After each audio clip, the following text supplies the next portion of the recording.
You're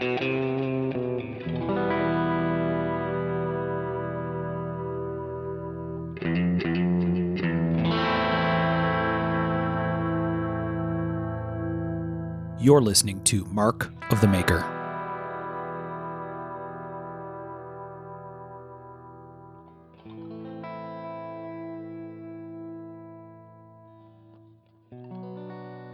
Hey everybody, I'm Mark Steiner and you're listening to Mark of the Maker. This is episode 77 of the show, and I think this is going to be our season 5 kickoff, which is pretty weird. Lots and lots of shows under our belt at this point. So we'll get into a bunch of different things, just kind of a topical chat. Let's make sure we have our whole crew here with us. We have Mr. Michael Birch.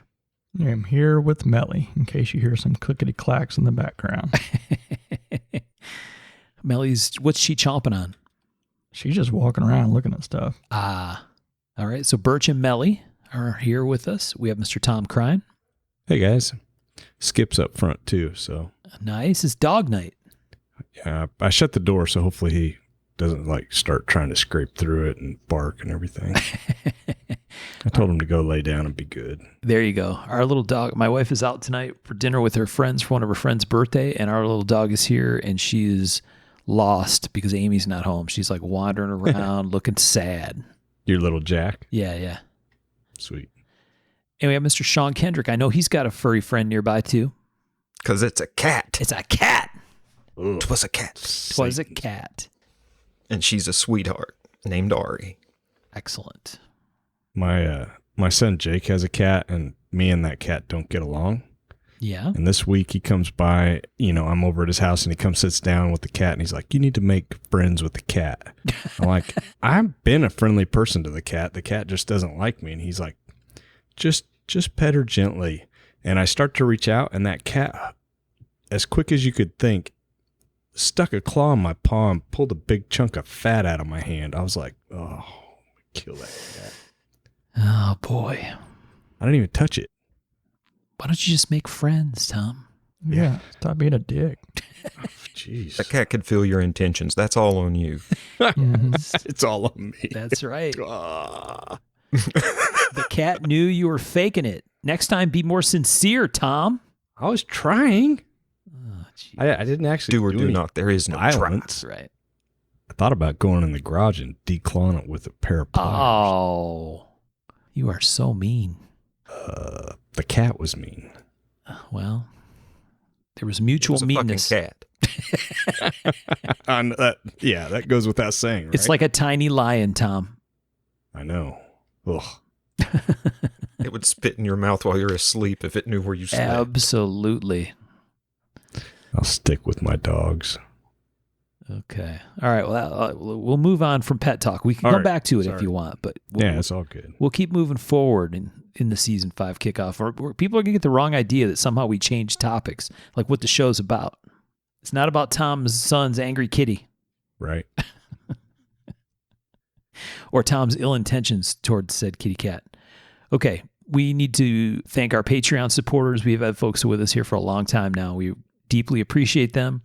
They send us a couple bucks each month and help us keep the show rolling. So high five to our Patreon people. Thank you very much. We appreciate you. And if you're interested in supporting the show, go to patreon.com, search Mark of the Maker, and you will find us there. So thanks everybody for help with that. We appreciate it. Appreciate it, guys. Much appreciated. And then we have our sponsor. Mm-hmm. Michael is going to talk about who our sponsor is. We'd like to thank George at American Metal Exchange for your titanium, zirconium, damasteel, and exotics. Exotic metals, that is, not other things. Not Joe Exotics. Mm-mm. He's at amxinc.com. We get our titanium there and all that good stuff. Just give him a ring. Get your stuff, man. Good guy. Yeah. George is good people. Mm-hmm. We appreciate him sponsoring the show. We do. Oh, true believer in the show from day one. Absolutely. So thank you, George. All right. So we got the business out of the way. So we've done, I think, each season 2, season 3, season 4, we've done one of these kickoff episodes, and it's usually a couple things, a little look back, a little look forward, a little what are we going to do this coming year. So let's chat about it a little bit. Let's talk about 2021. 2020 was a weird year. 2021 might be almost as weird. I think so. Dude, I say as weird, but in a different way. There you go. Yeah, it should be interesting. I think 2021 was a year where people thought, okay, things are going to be back to normal. Everything will be good. And we're back and doing everything just like we used to. And it hasn't exactly worked out that way. Mm-mm. It really hasn't. It does depend on where you live, though. I mean, things are more normal in certain areas, I think. I think you're right. Yeah. It was like just a little Groundhog Day of 2020, except we had higher hopes. Yeah. Dude, it went by super fast, though. I will say that. It seems like it was just 2020, and now it's, boom, gone. And I don't know where the hell it went. I will say that in as far as like getting projects done that I wanted to get done, I'm like, the whole year disappeared. And I know we joke about like losing time and shit like that, but like when we were talking about doing this show, I was like, I'm not sure if that show was this year or the year before. Right? Yeah, it definitely was a weird year. Like you said, it evaporated quickly. I don't know. I think that with the way Sean said it makes a lot of sense. I think everyone was really hopeful for 2021, and it's sort of like, I don't know that it would be safe to call 2021 a bit of a letdown, but it certainly never fulfilled that hope. Right?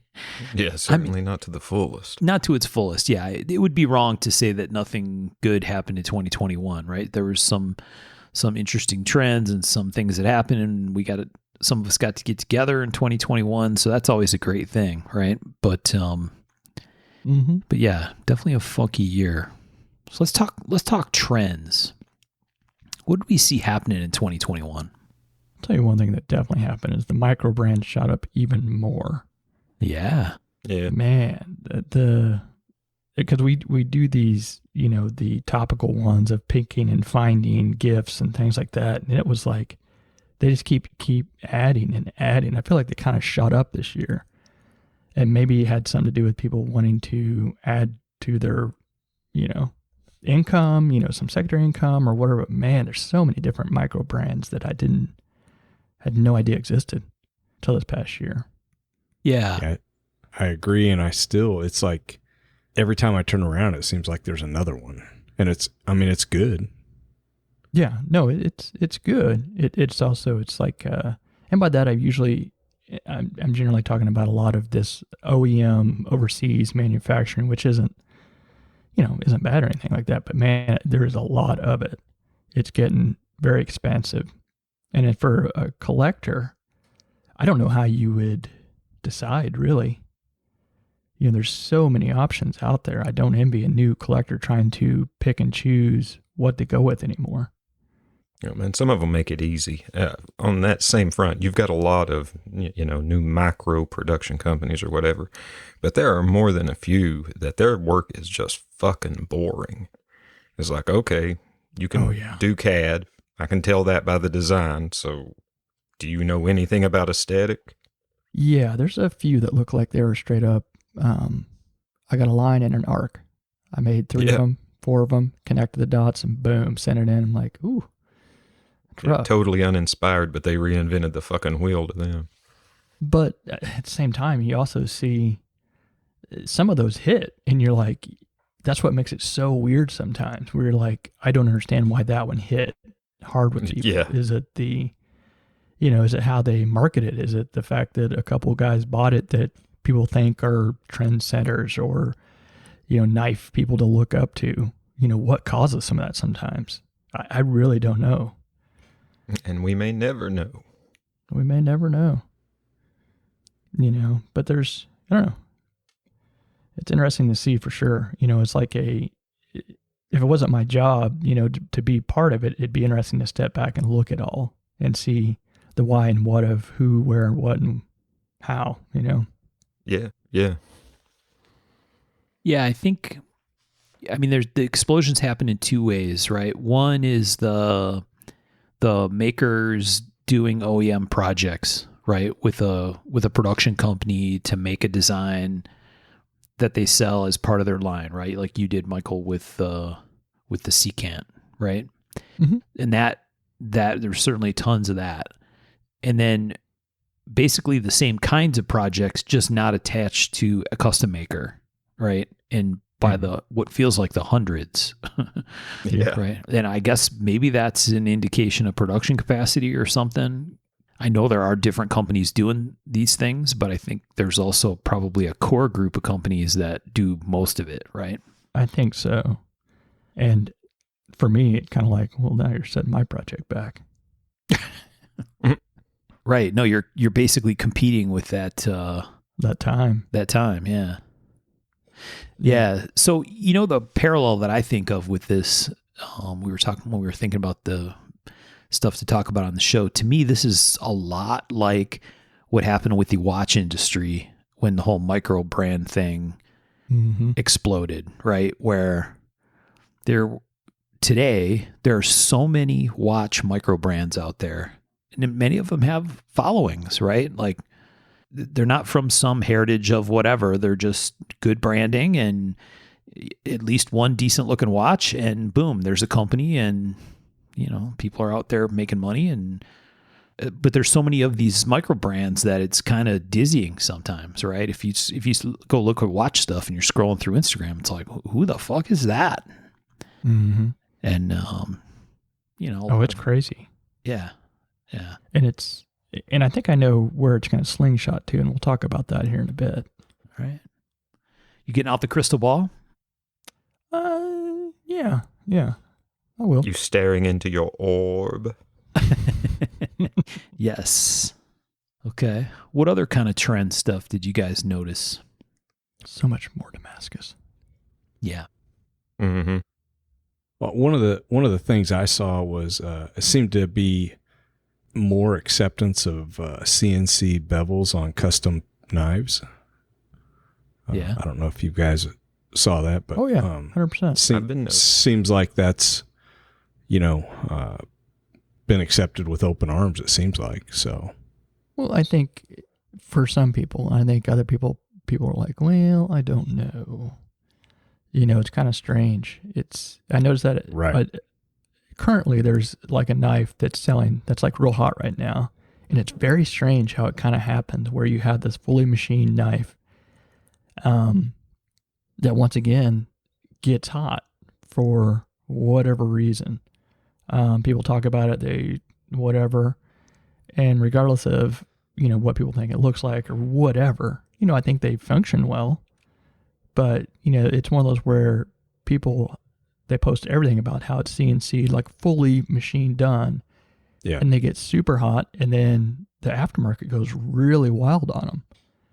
And once again, you have to go back and go like, why that one? What was the perfect storm? Was it sometimes you're like, are they following a formula and kind of getting there? Or is it just kind of that perfect storm of everything hitting just right with the collectors? And it's always interesting to see and to watch, If it's the one that I think it is, I think part of that is the attention to detail and finish is pretty good. I mean, they work, period. They work well. Oh, I don't know. I'm just saying in general, there tends to be, that type of knife in that genre, I guess. I don't even know what you even call that. That's another thing. We've split so many different ways, and there's so many different ways to make knives. We don't just have handmade or custom or Right. blah, blah, blah, machine made, which is great because we don't really need to have these labels. We just need to be like, this is how it's, and we've said this over and over, and I'm sure people are tired of hearing it, but we don't have to say, put a label on it. Just, this is how it's made, buy it or not. Yeah.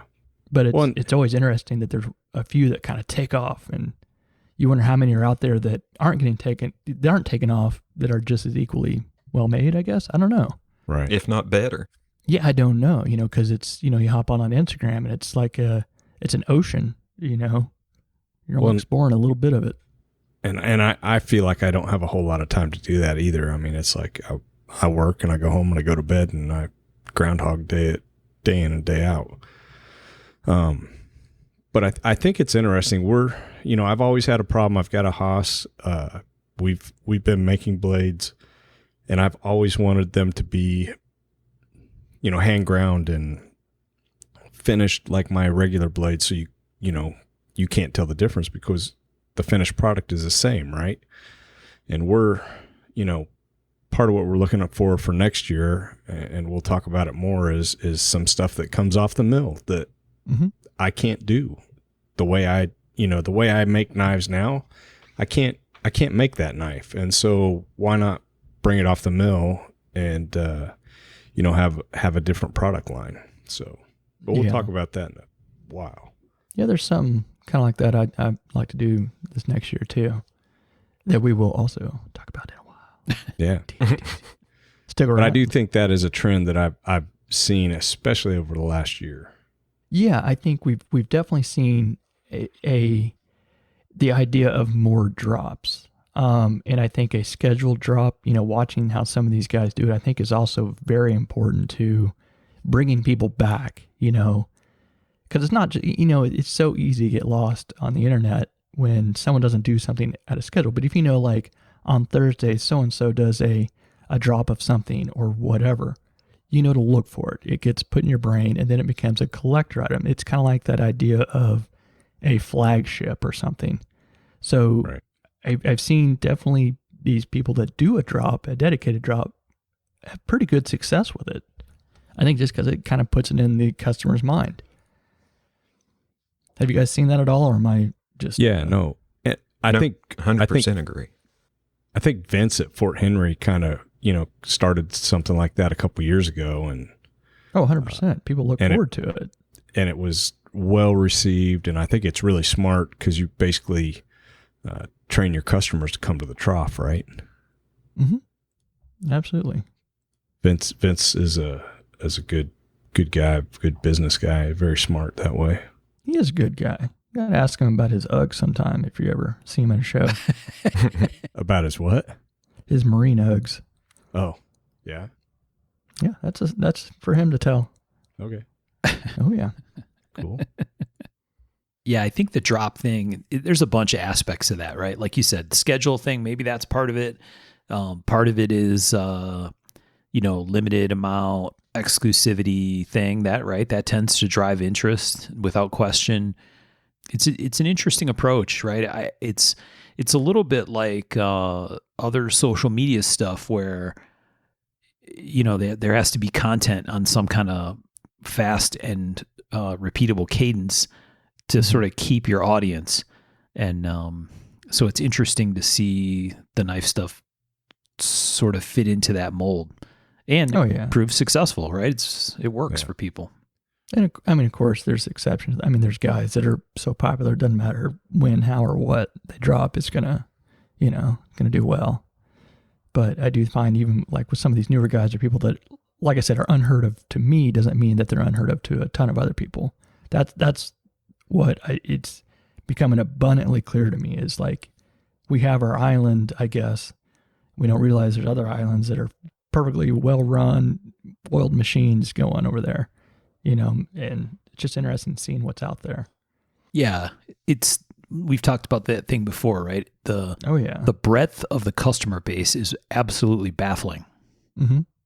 Where there's large numbers of people that are collecting stuff from people that we've never heard of before, right? Yeah. And which is wild to think about. We haven't heard of doesn't mean, that they aren't as good or whatever, that's, I want to make sure that's perfectly clear, because we have full-time jobs. We don't get out much. Let's just put it that way. It's true, right? Yeah. Yeah. But before we got to that, Damascus was definitely, I don't know, is Fortune Fire still on? Is it still, I'm not trying to be derogatory. Oh yeah, it is for sure. Okay. Man, that train is still going strong. The Damascus, I've gotten, you guys know, into a weird kind of hole of wanting to do more, or, haven't done them in a long time. But, so I've been, I guess, looking out for Damascus, and it just I keep seeing more and more of it, and some damn beautiful Damascus and techniques I've never heard of before and seen before. And it's crazy out there. It's still going, and I just don't have time to watch it. I did watch it for a few seasons, but Forged in Fire, it's like anytime you say, meet somebody and, oh, you're a knife maker? Oh, you know about Forged in Fire? I'm like, yeah. Yeah. Right. I haven't seen a show. Ever? I can't watch it. Why? I don't want to. Okay. I understand why. I get it, man. I get it. I'm not, if I say I'll go on a tirade if I, explain why. Unless you like to hear me bitch and be a fucking catty, nitpicky asshole. Exactly.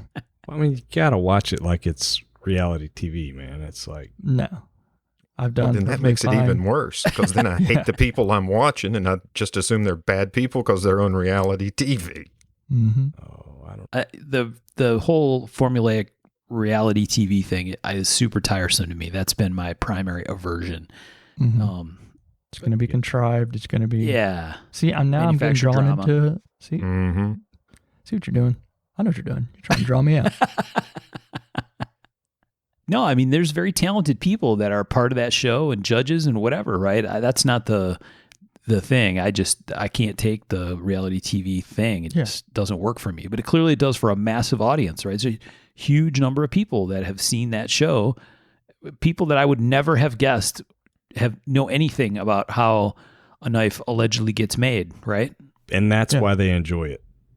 Yeah. Honestly. I mean, seriously, it's a behind the scenes look. And if you don't know the technological part, it's great to watch. And if you can suspend belief, like you're watching a movie or something, it's actually can be entertaining a little bit. That's what I save my movies for. Suspend my belief. Is my life a joke to you, Tom? Is it a joke to you? Tom wants you to watch it like any action movie. I'm not going to make you watch it. With my pants off? Whoa. Time out. That's a technical foul. Yeah, okay. So yeah, lots of different Damascus, right? And being used by more and more people. Yeah. Right. So much sand my. How long ago on here did we talk about the Dion Damascus stuff? I think Sean was the guy that came across it, at least from our show. I mean, it's not like they weren't making it before that, but he turned me on to it. Yeah, tons of people are using it. Yeah. And there's other places doing a similar laminate with copper and brass and stuff. I mean, yeah. I'm going to try to make some tomorrow or the day after. I'm going to toss some copper between some steel. You're going to make the steel? Cool. Are you fucking with me? Are you being serious? Oh, cool. Well, yeah, I was doing a whole bunch of reading on it and interesting stuff. I'm not as cool as you. I'll be heat treating some Dion Damascus, but I'm not smart enough to make it.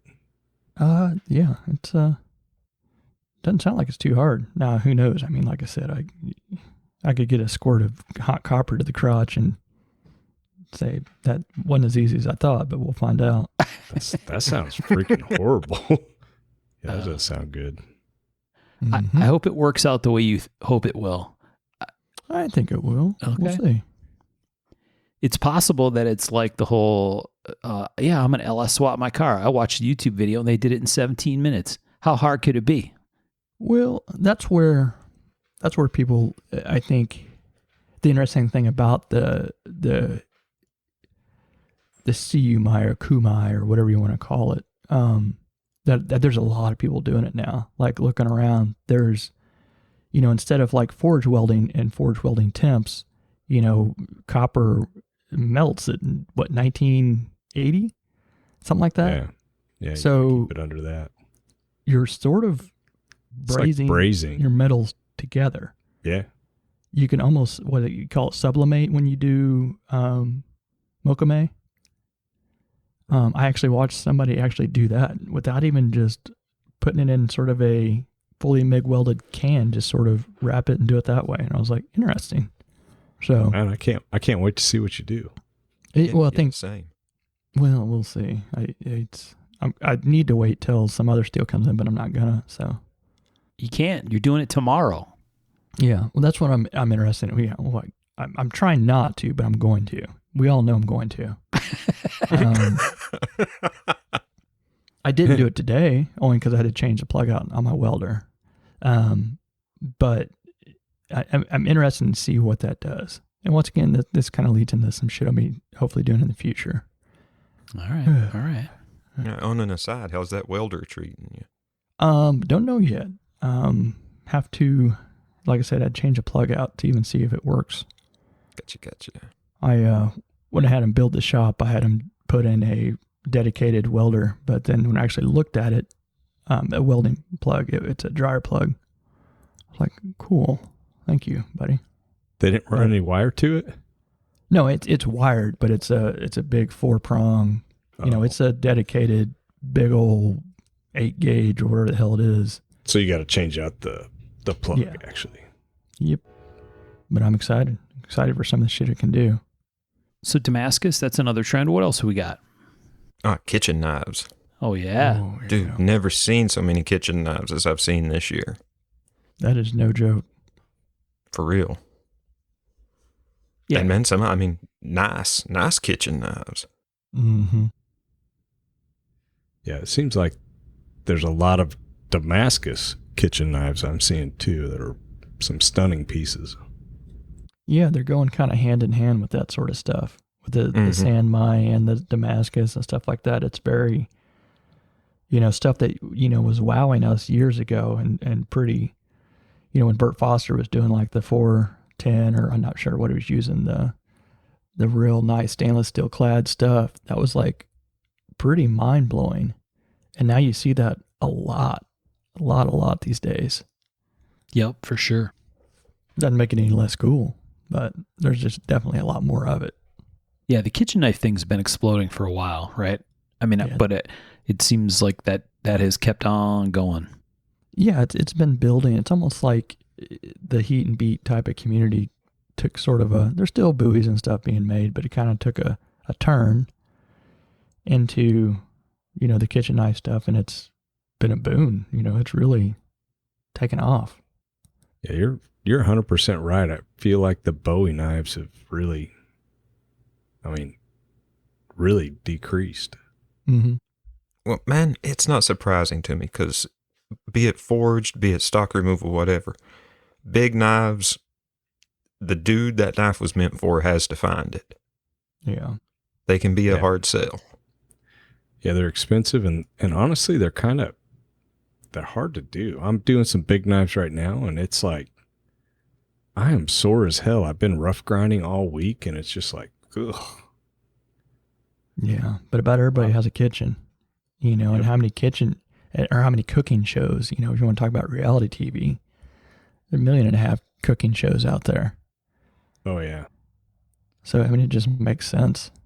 And I think people are becoming more used to custom kitchen knives, and they're not shying away from paying what they, have to and using them. No, I don't think so. There was a couple guys at the California show that I went to. I went and checked out their kitchen knives. I had never heard of them, but once again, that doesn't mean shit.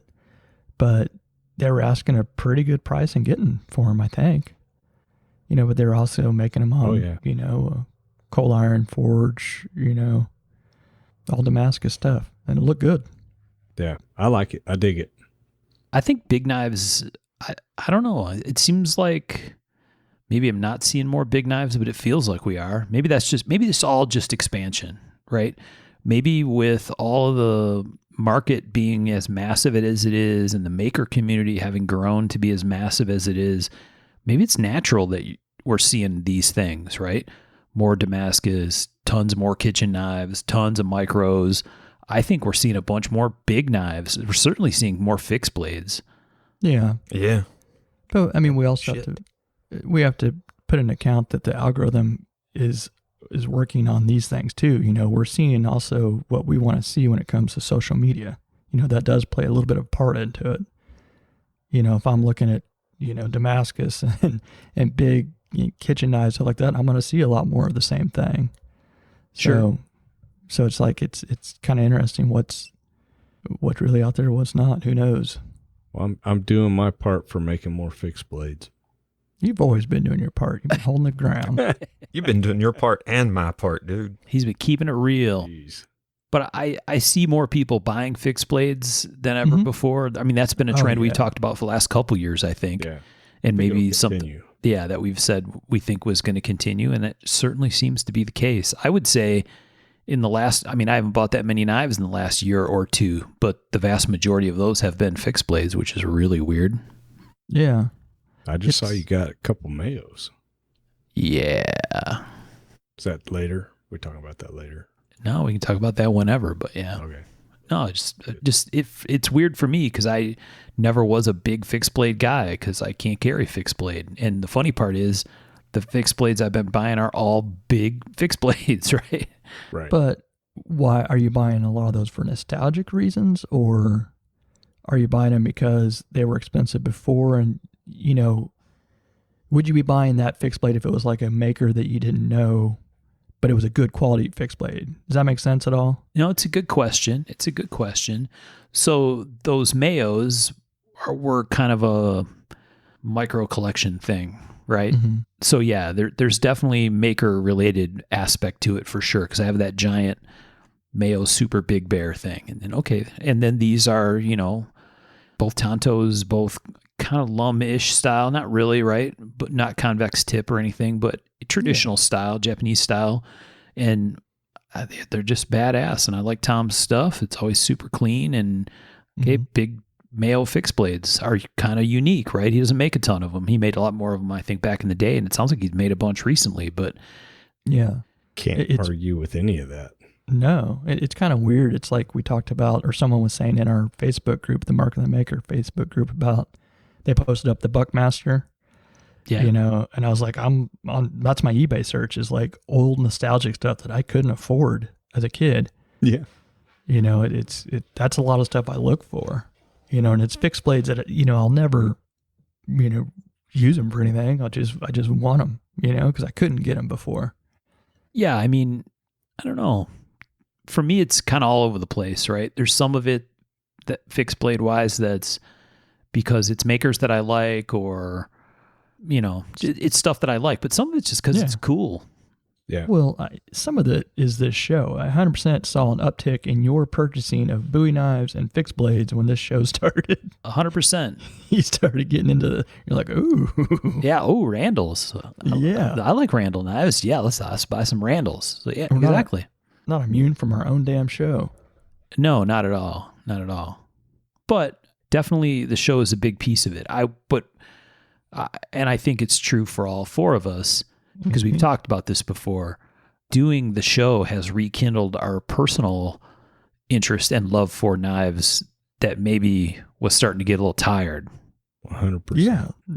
Yeah, some of those things that I was like, well, they're okay. I'm like, ooh, you know, it's shared interest, I think. Yeah. Yeah, interesting stuff. And I don't know if this is a trend. It's something that I've noticed. And Michael, to your point, it may just be that's what I look at. But I feel like there's more custom hammer makers. Does that make sense? Yes. Do you guys see that at all? Once again, yeah, a lot of the forging, a lot of the blacksmithing in general, I think. Just like with I think with a lot of like handmade goods there's been an uptick. I don't know if it's social media related, pandemic related, or a mix of both probably. But man, there's a ton of that stuff out there. I dig it. I mean, I love it. Yeah. Yeah. Seems like I've seen that. And I once again, I love the hammers. I love the axes. So bring it. Yeah.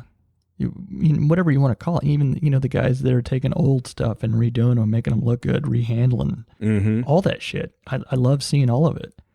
You know, any sort of, you know, uptick in whether you want to call it handmade or just goods, you know, personally made goods, I guess.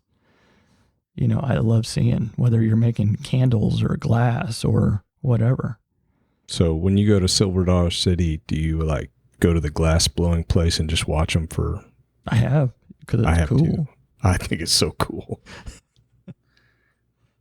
Yeah, man. It's one of those where you're like, I want to try that. I really do. Can I come in and help? Yeah. I think There's a glass blowing show on Netflix. Yeah, who Wow. just talked about that? Did we talk about that when you were here in town, Sean? We might have saw it on your Netflix. Yeah, maybe so. Yeah, I agree. I think any of that stuff that's craft related, basically, right? We've talked about craft stuff on the show before. I agree. I think it's interesting. I think the hammer thing to me makes sense, right? It fits with the continuing explosion of blacksmithing and making knives via traditional methods, right? Instead of it kind of heading in the direction of stock removal only kind of things. And yeah, it's all part of like a big ecosystem. Mm-hmm. What kind of not weirds me out, but kind of strange is like when you see the dudes in the whole get up, you know, I'm doing this all the way back how it was done. You know, the clothes, the hat, the coal forge, and you're like, but you're filming it for Instagram. Historical reenactment style. Yeah, it's like, wait a minute. Yeah. But whatever makes them happy. Yep. And there's an audience for it. 100%. Yeah. All right. What else we got for trends or things we noticed that happening over the last year? Like you said, Michael, I think some of it's algorithm doing its work. Thank you for listening, algorithm. Yeah, I don't think it's weird. You know, I've looked at some jewelry, then I've been seeing a lot of like jewelry making stuff recently. Yeah. And just, which is interesting to me because I like seeing how jewelry finishing fits into knife making and stuff. Right. Yeah, and we have some friends that do that stuff, right? So it's kind of every time we do an episode or talk to somebody or line up an interview or whatever, it ends up leading in its own little rabbit hole of looking at things, and suddenly it's like, ooh, that's cool. Oh, that's cool. Whoa, that's really cool. Yeah, and a trend that I think that's been going on for a few years now, though, that definitely I saw a lot more of this year is smaller knives, be it slimmer, micros, or whatever you want to call it. I mean, I do them, you know, because they're fun, you know, but there's definitely been even more of them this year. You know, I think just pocket-friendly type of knives. Yeah. People like them. Yeah, Especially that's a small trend. fixed blade. It's here to stay. I think so.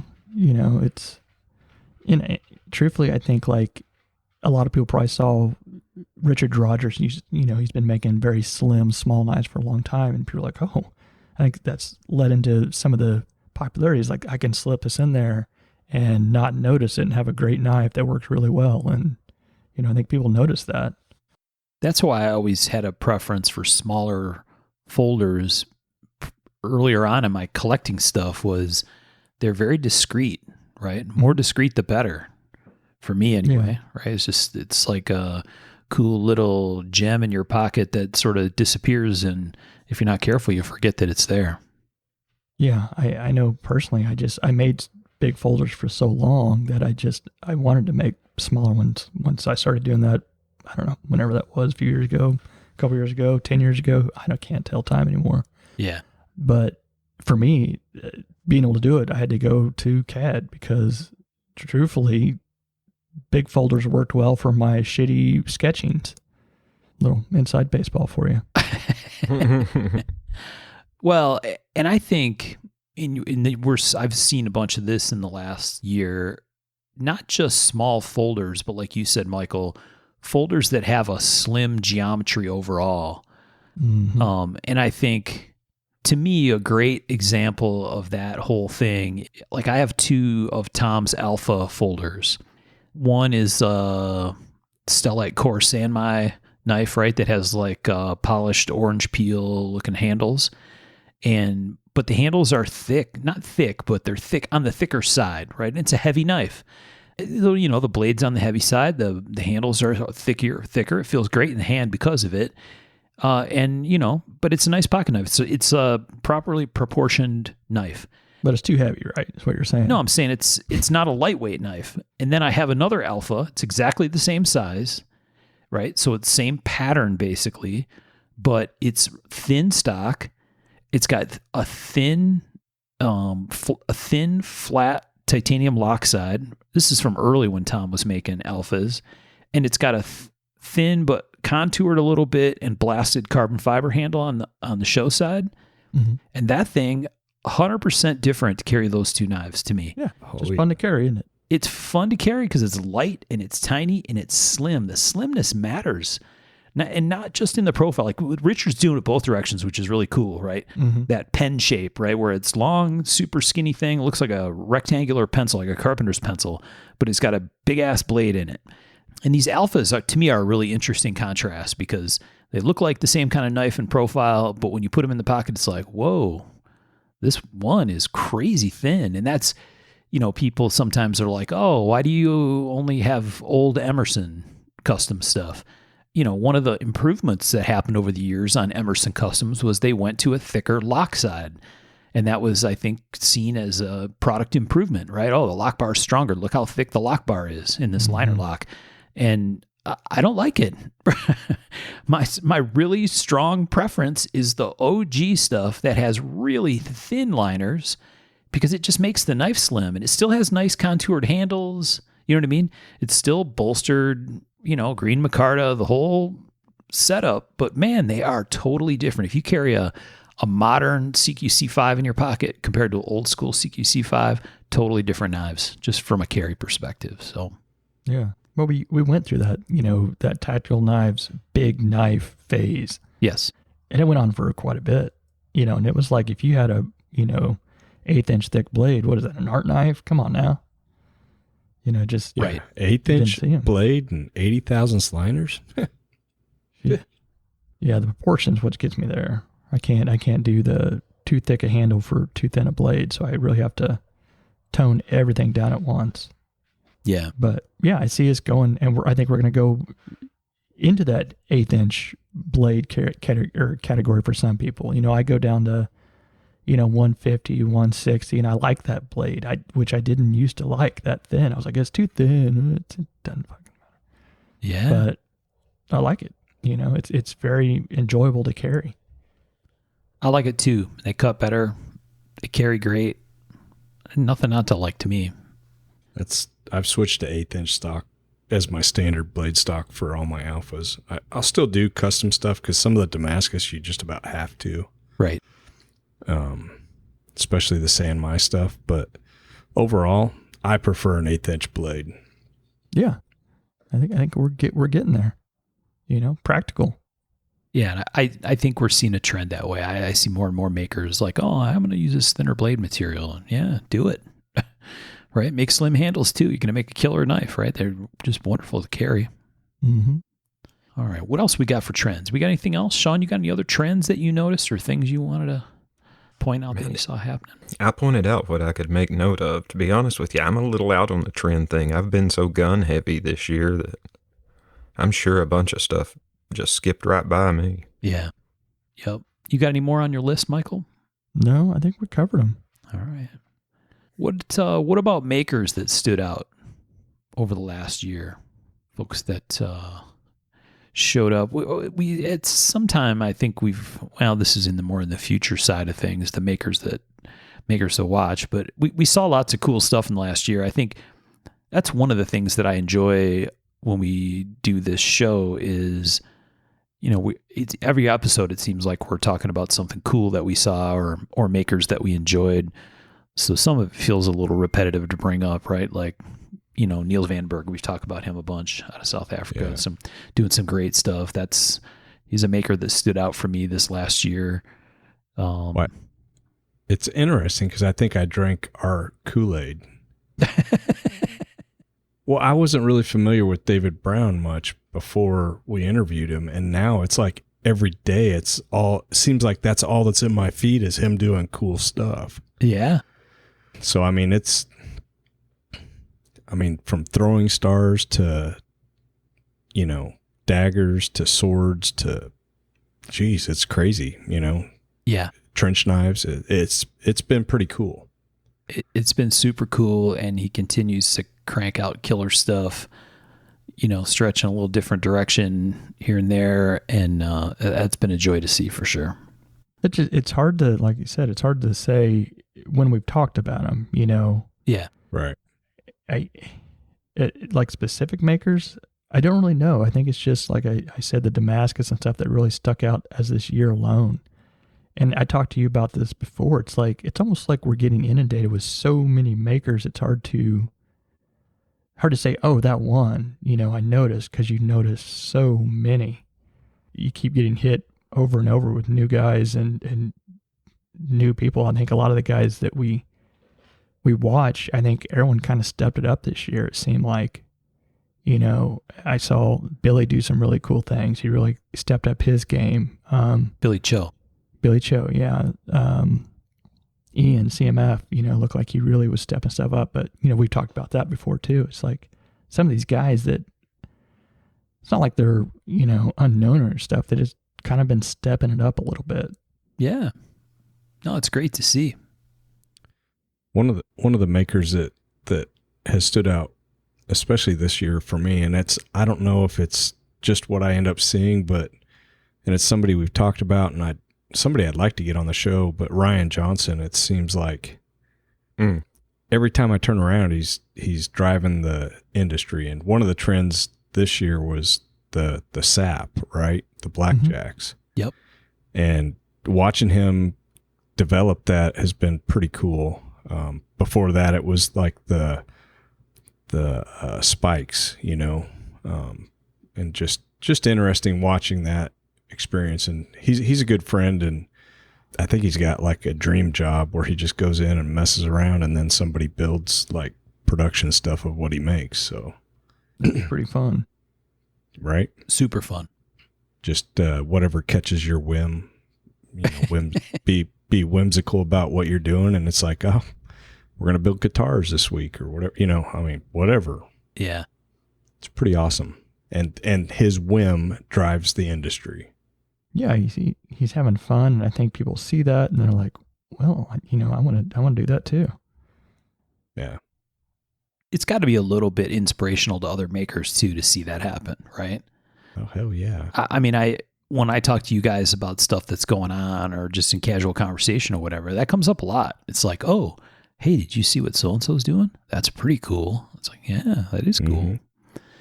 And boom, boom, boom, things start to happen, right? Like you said, Tom, I think in Ryan's case, definitely setting a direction, and you see lots of people hopping on the bus, and boom, off a trend goes. Hell yeah. Mm-hmm. Yeah, for sure. What about you, Sean? What about any makers over the last year that stood out to you or you took particular note of? Yeah, man. Patrick Doyle just keeps getting better and better in my book. I should have mentioned him a year or two ago. Yeah. Mm-hmm. And so going to make up for it now. That dude is putting out a stellar knife. Patrick's a good guy and doing good work, and he took a bunch of knives to the Kentucky show, right? Yeah. Mm-hmm. His stuff is so clean, and like you said, good guy. He puts a lot of hand finishing work into him. Yeah. Good call, Sean. Yeah. He deserves it. He really does. His smaller fixed blades. I like those. Yep. Yeah, those are tight. Swoopy and got all the right curves without trying to be something that they aren't. I like what he's got there. Man, he does this one fixie that it's smaller, but the blade's wide, so it comes off as bigger than it is, and it's got all this nice belly, and I'm not sure of the model name, but every time I see one, I just stop and look at it for a little bit. I don't just scroll straight past. I bet we're talking about the same one right there. Is it a clip the one blade? In my head is that way. Patrick's doing good stuff. Definitely, he's kind of on both sides of it, right? Somebody that stood out over the last year and somebody to kind of keep an eye on in the future for sure.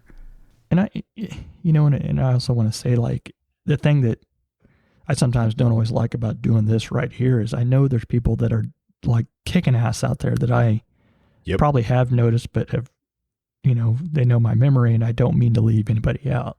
Like Patrick Doyle, someone we should have said a while back. Stuff like that.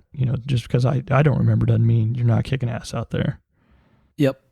Yeah. No, I have like a saved Instagram folder or whatever that's, cool shit. Because if I don't, Instagram is such a crazy thing. It moves so fast that if I don't like, ooh, that's neat. Let me talk about that, right? Or let me ask somebody about this.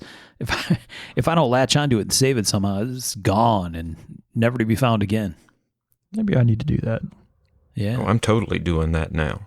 That is a brilliant idea. Yeah. Saving Instagram posts is a really cool thing because it's a really nice way to, like you said, Michael, it takes out the, I got to remember someone's name or their business name or their brand or whatever. And boom, you can just scroll back and say, yeah, that was that cool thing that I saw. And, there's all the info. I've only ever accidentally saved them. You held your finger in one spot too long. Clicked or scrolled too fast. And you're like, oh shit, sorry.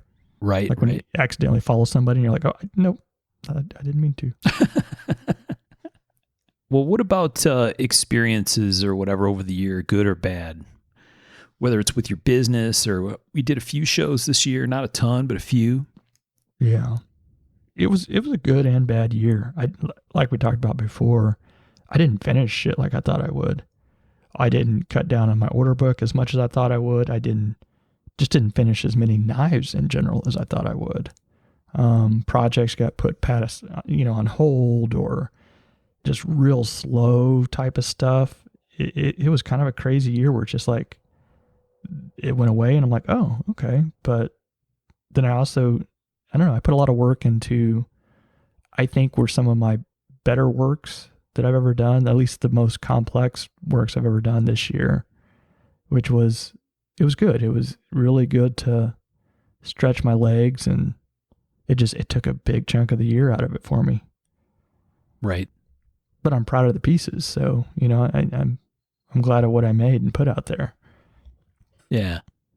I feel like it was a weird year for most of us, like a very Groundhog Day type year. Like a lot of us, and I don't know if it's because of last year and we just kept our heads down and kept working, but I think that's what made this year go by really fast. And it just has a weird feel. Like I feel more isolated this year, if that's the right term.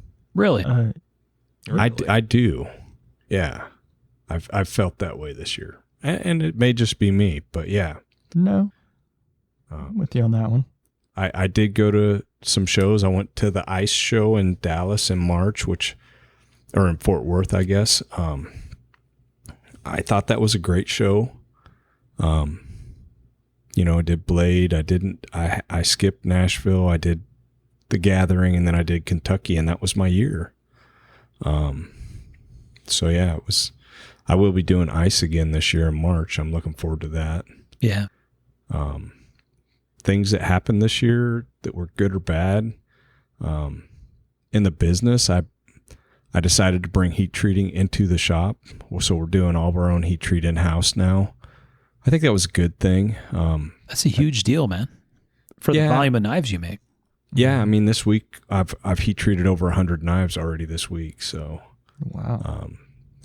We're still heat treating tomorrow, but it's one of those things that I just haven't been satisfied with the quality of what was coming back, and we were paying a lot of money. I mean, we were sending out 100 to 200 blades at a time, and shipping was expensive, and the actual heat treat process was expensive, and then you get them back and they're, the last place was supposed to be known for straightening blades, and you could push the tang down and the tip would be 3/8 of an inch off the table, and that's just not acceptable. So we're getting a lot of loss there. And so I decided to bite the bullet, and it's been really good. It's taken a lot of time, and, we're having to do a lot of, it takes time to get your process down, and we're there. I mean, we're pretty much there. So, is there a part of that that's helpful, Tom? Because, and this is like, companies or lots of businesses that bring stuff in-house. It's one, because they get to control the quality, and that makes sense. Yep, that's what we're doing. But that's the only reason. Okay. But Well, go ahead. I was gonna say the other reason can be you don't have to save up 100 or 200 and send them out, right? Yeah. If you need to do 20 or 50, I could do one. Yeah, right. Yeah. You can go do one, and you do it on demand. That's a big deal. Yeah, so I wouldn't have brought it in house for that, but that is a great benefit. And we know exactly what we're getting. Before we were trusting people, and we Rockwell 1 or 2. Now pretty much every blade just about gets Rockwelled. That's going to be the next thing I upgrade next year is probably my Rockwell tester. I've got a Chinese model, and it's like we have a test block so we can calibrate it and everything. But they just, from talking to people in the industry, hardness testing industry, they aren't built with the material to hold up for long term, and they're only accurate within a point plus or minus, I think, or half a point. So we're looking at a stair, but you're talking $4,000 or $5,000, so it's another significant investment, and we've already got two furnaces and liquid nitrogen, which is expensive and all that stuff. So it's good, and we're figuring it out. But that's the main thing. We're still working with the CNC. Right now, we've just started. We've been doing fixed blades for the last few years, and we're still trying to get new stuff in. But right now, we're working on getting the folder parts coming off the mill, and that's well, we're having to fine tune everything.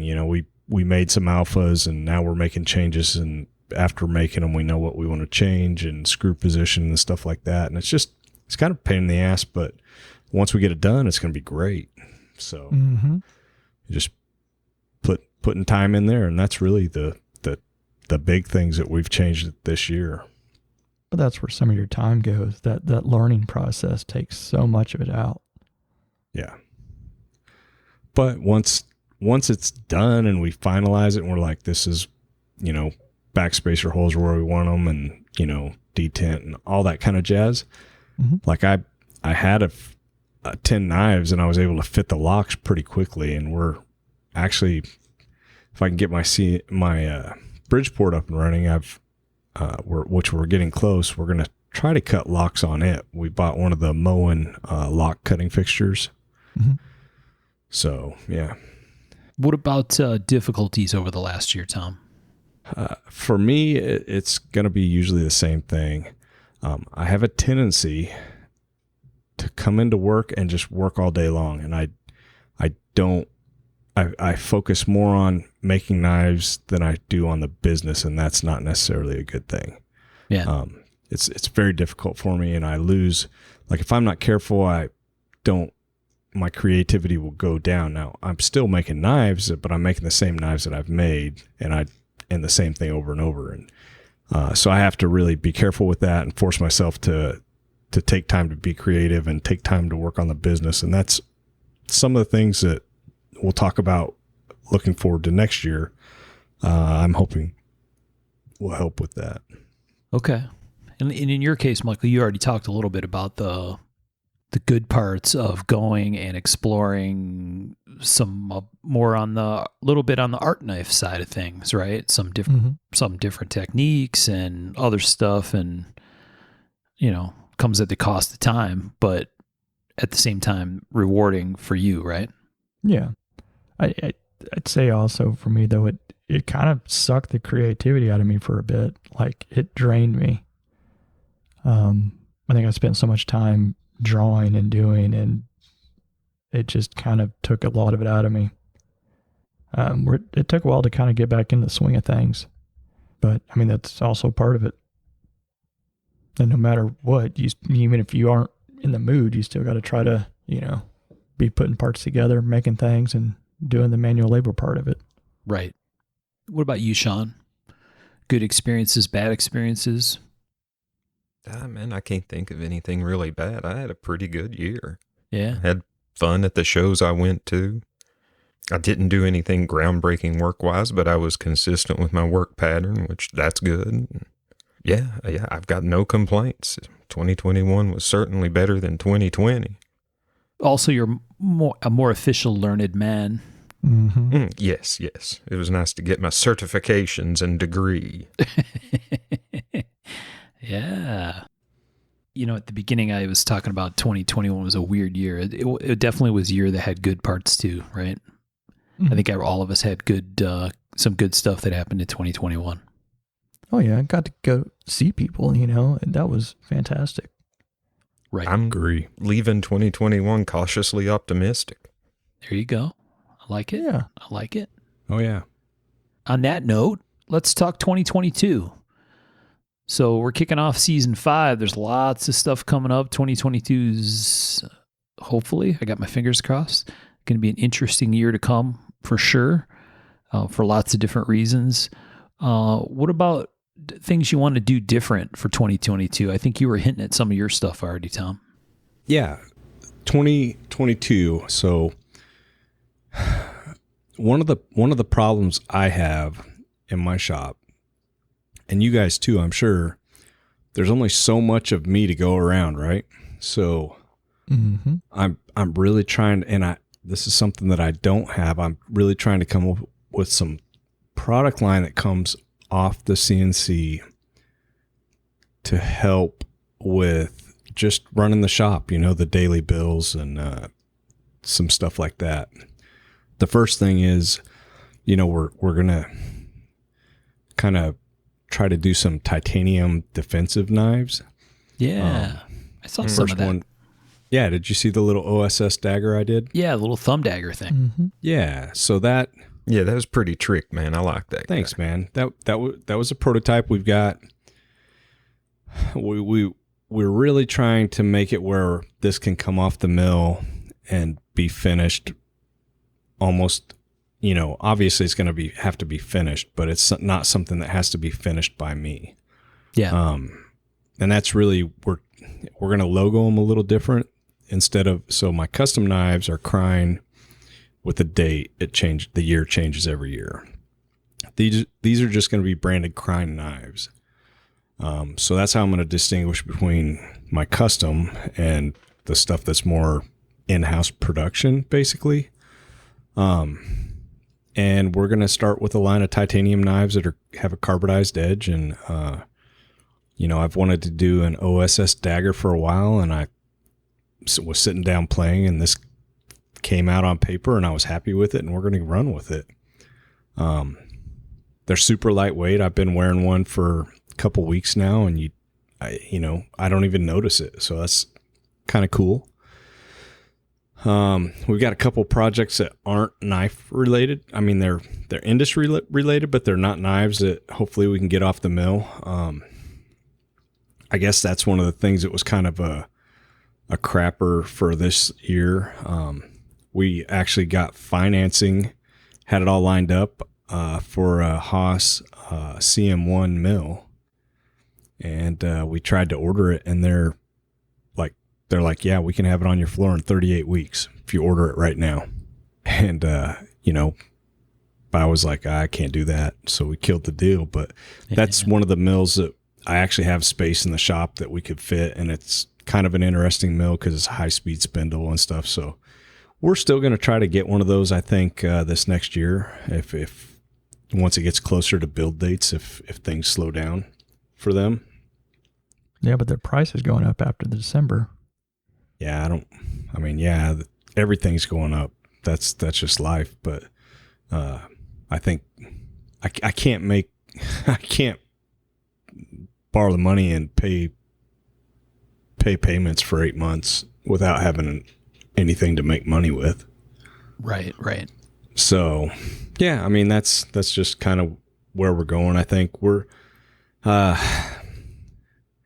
thinking about the business, it kind of, the economy seems to be going relatively strong right now, but I always worry about making something that no one needs, right? Yeah. When inflation is going up and people are having to put their extra money in their gas tank and in their grocery cart, it makes me nervous selling a product like I do. So we're going to continue making what we're making now. I've got more skeletonized knives that I think I can put a level of detail and coolness into, and keep the price point down for people that, you know, I feel like people are still going to want to buy stuff and get stuff. And if I can make it cool and keep the price point down a little bit, that might help them. And then we're going to try to focus on more folders for the next year, because I feel like the people that have money for a folder probably will continue to have money for a folder. You know, I don't know. I worry about things like this, and I don't know if it's good or bad or different or what. Yeah. Well, that's the and that's just me laying it out there. Yeah. Mm-hmm. Well, that's the challenge of making an actual business plan, right? Yeah. You got to think about that shit, because there's a bunch of money involved, and things like, you know, welcome to the world of manufacturing, right? I was in a meeting here a couple weeks ago, and, you know, what's the lead time on this part? Oh, 52 weeks. It's like a year, right? And that's just the normal lead time for that part. It's crazy. And so, I don't know. I think it's the double-edged sword of trying to do more and not getting bigger, but kind of getting bigger capacity-wise. Well, and it's weird because it's different than it's ever been. So I've got 1/4-inch green canvas micarta, a sheet. It's been on order for about 2 to 3 months. Yeah. They don't have any, you know? I called last week. I was getting low on Kydex. I called like I always do. They're like, oh, well, we don't have any. I don't know that I've ever called when they said we don't have any. Right. This is a company that has places all over the U.S. Like they search it and they're like, oh, it's going to ship from Arizona this time, or California, or wherever. Yeah, yeah. And they literally told me, we don't have any. And I panicked. And they're like, well, we don't know when we'll get any, and we don't have any on order. And I was just like, huh? So I panicked and started looking. I found some, and I bought, you know, enough to get me through a couple months, and, you know, see where we're at that point. Right. But I've not been used to that personally. Yeah. And I don't like it. Yeah. Well, I mean, okay, so I work in the car business, and the big headline was chips, right? Chip shortage. Oh, yeah. Chip shortage. But I think I've talked on the show before. It goes way deeper than chips. Yeah. Right? And including things like resins that you use to make plastic, which is what Kydex is, right? So, I mean, it's got really far-reaching implications, all of the supply chain stuff that's going on. And, you know, if you looked at some of the writing about some of this stuff some months ago, that's what people were saying. Hey, buckle up, right? You're going to see this impacting you in ways you weren't expecting, and it's absolutely 100% true. Yeah, it'll be interesting to see what comes out of it. I think businesses, so I don't know about you, Mark, or you guys, if you've heard or seen this, but the lean manufacturing, I think if you were doing that, you should stop, right? It's probably hurt you at this point.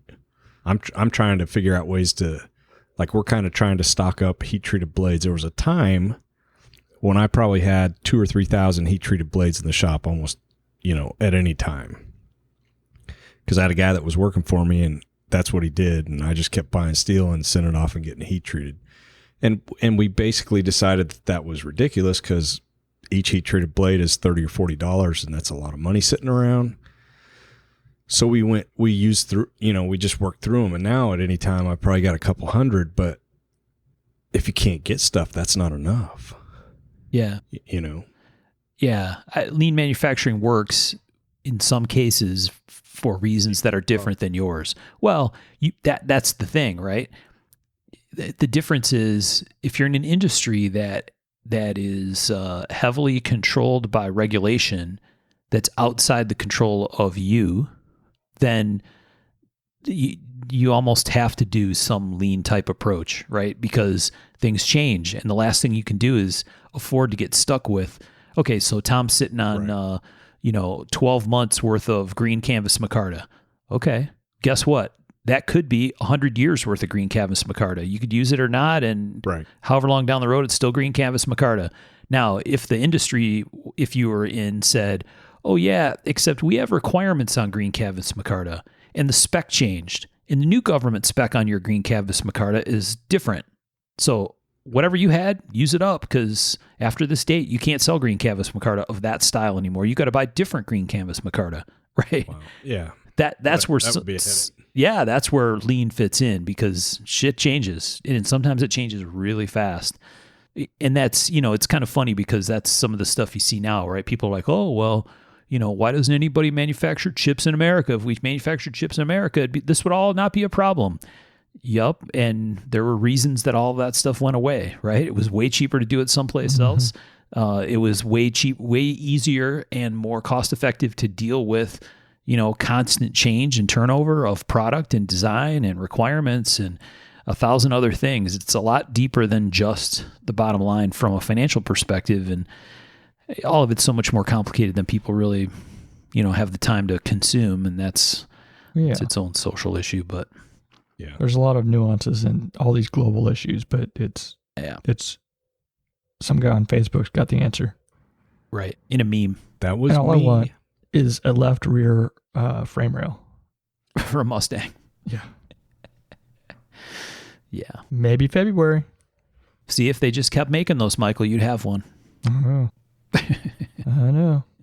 How's the restoration coming? Expensive as shit. For the kids at could've home told you that aren't familiar with what you're doing, why don't you explain what this car is and why you're doing it? Well, when I was 13, a long time ago, Like 100 years ago or so. I'll be 44 in February, actually. Whew. I bought a 68 Fastback, and I worked on it as a kid, and then it drove it and stuff like that, but then it sat for a long time, and now it brought it to get, restored, and it's a painful, expensive process. You pay a lot of money to get down to find out how much you have to replace.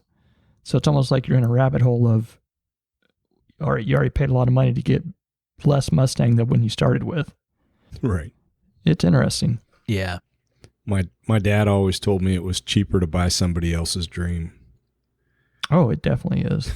Yeah. People But I totally also- understand what you're doing, and I think it's awesome. But yeah, But then you also buy someone else's problems. It's been really interesting watching basically the whole unibody get put back together and how much of a puzzle piece it really is, and how I would 100% not really want to buy without knowing exactly how it was done by somebody else.